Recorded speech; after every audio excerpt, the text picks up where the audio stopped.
Кыздар, мен азыр силерге мындай потайной замок тиккенди көрсөтөм.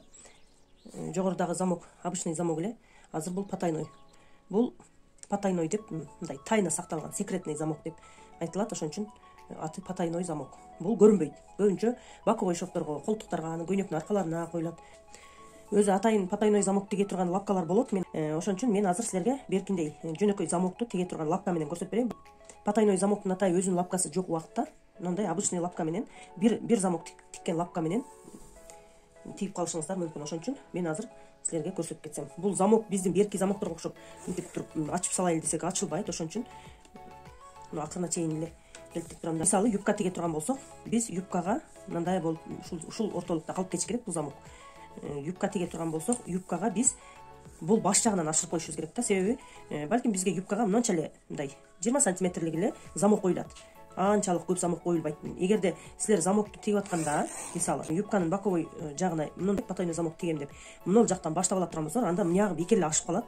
Ягни эгер кыркып сала турган болсоңор, мына жери денеге саят. Эгерде жукараак материалдарга тигилип калган болсо, мына жери мындай кайкалап калат да, саят. Бул жерди кыркканда кыйла мындай грубый болуп калат. Өзүнүн болсо, конечный жери мындай жумшак да. Ошон үчүн замоктун өзүнүн акыры менен бүтүргөн жакшы. Аны кандай кылып бүтүрөбүз? Мисалы, мына биздин юбкабыз деп эсептей турган болсок, юбкабыздын бул бели. Бели болсо, бул жагы этеги болгон болсо, биз замок коердо ушул юбканын белинин расчетун алабыз дагы биз мындай кылып коебуз. Мына замокту ачып алып туруп, мына этек жагынан баштап мына жерге мындай кылып белгилеп, ушул жерден мындай бир аз ашырып, кыркып салсак болот.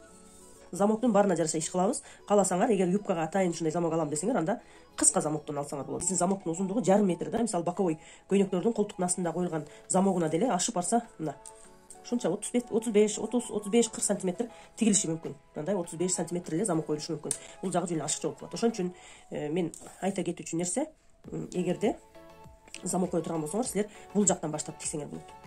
Бул жактын расчетун чыгарып алып, бул жерден кыркып салып туруп, анан кийин юбканын белине бул жактан бияка карап тиксеңер болот. Мисалы, боковой тигишке тигерде мына жерде колтук болгон болсо, мына жерде балким биздин көйнөгүбүз бели бар, мына жерде тигиши бар көйнөк болуп калышы мүмкүн, же болбосо сплошной көйнөк болуп калышы мүмкүн. Эгерде сплошной болсо, анда мындай 1,5 метрлик замокту коюп койсок боло берет, жарымы ичинде кала берет.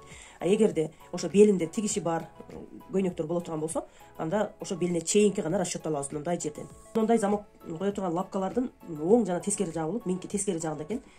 Ошон үчүн мен бул жакка каратып тигем. Мындай лапкабыз жок боло турган болсо, же болбосо бизде обычный эле мындай лапкабыз бар болсо, биз тиге турган болсок, мына замокту тебелеп туруп тиксек дагы болот. Акырындык менен мына замоктун үстүн мындай кылып туруп, бастырып тебелеп туруп, анан мына замоктун мына жеринен ийнени сайып тиксек болот да.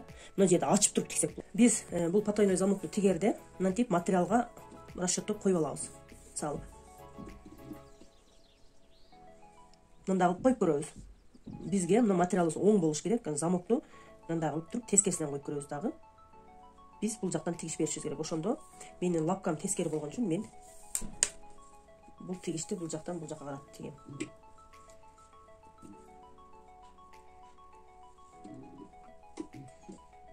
Мындай замоктор, потайной замоктор бизде шейшектерге, подушкалардын чекелерине тигилип калышы мүмкүн.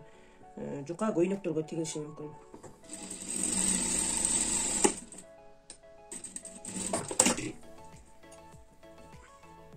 Мынакей. Бизде баары бир замогубуз көрүнүп турат. Азыр ошо көрүнбөс үчүн мен азыр сиздерге да бир жолун көрсөтөм. Мына бул материалдын оң жагы. Экинчи материалды тигиш үчүн биз дагы мындайдан коюп туруп, анан бул жагын расчетун алабыз.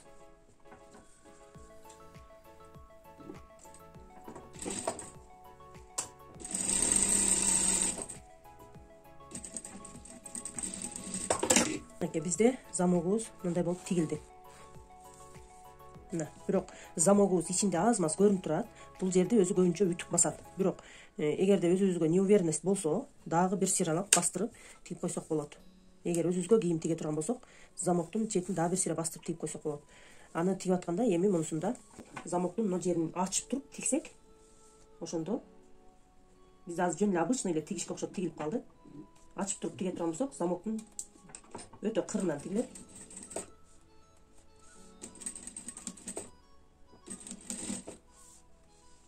Замоктун биякамда кайрылып турган жерин да ачып туруп тигебиз.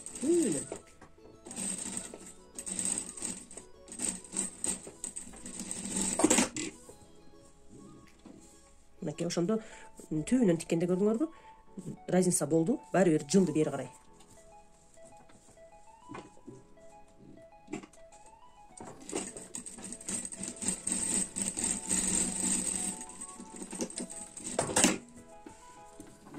Мынакей разница. Ушул разницадагы замокту көрсөтүп коет да. Ошол үчүн өзүңөргө неуверенность болсо, сөзсүз түрдө кайрадан кайталап бастырып тийип койсоңор болот.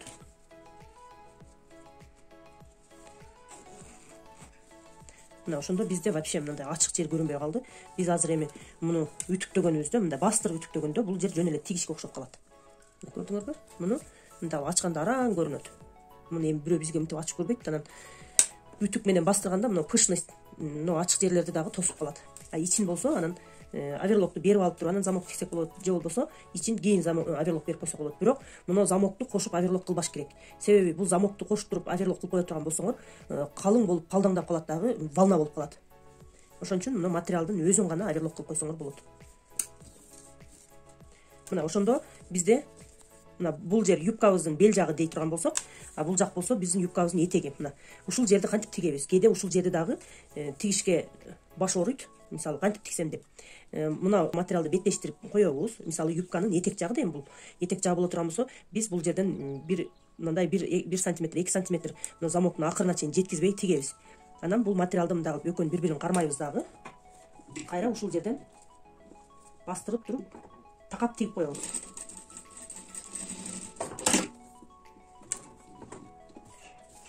Ошондо бизде мындай тигиш пайда болду. Биз бул тигишти мынтип туруп ачып үтүктөйбүз да. Оң жагынан ачып туруп үтүктөгөндө, мынакей замогу жоктой болуп эле бүтүп калды. Биз муну үтүк менен катуу бастыра турган болсок, ошондо бизде чыныгы потайной замок тигилди деп эсептелет. Мына бул замокту кайра киргизиш кыйыныраак, ошон үчүн өтө этияттык менен бул жерди узунураак кылып кыркып алып туруп анан кийин тигишиңер керек. Бул жака чыгарып албай. Кийин юбканын белин тиге турган болсоңор, бул жерден бул жакты тигиш менен бастырып өтүп, юбканын манжетин же юбканын бел жагын жабыштырып тиксек болот. Ошондо бизде бир гана молния гана көрүнүп калат. Мынакей кыздар, ушинтип биздин замогубуз дагы бүттү.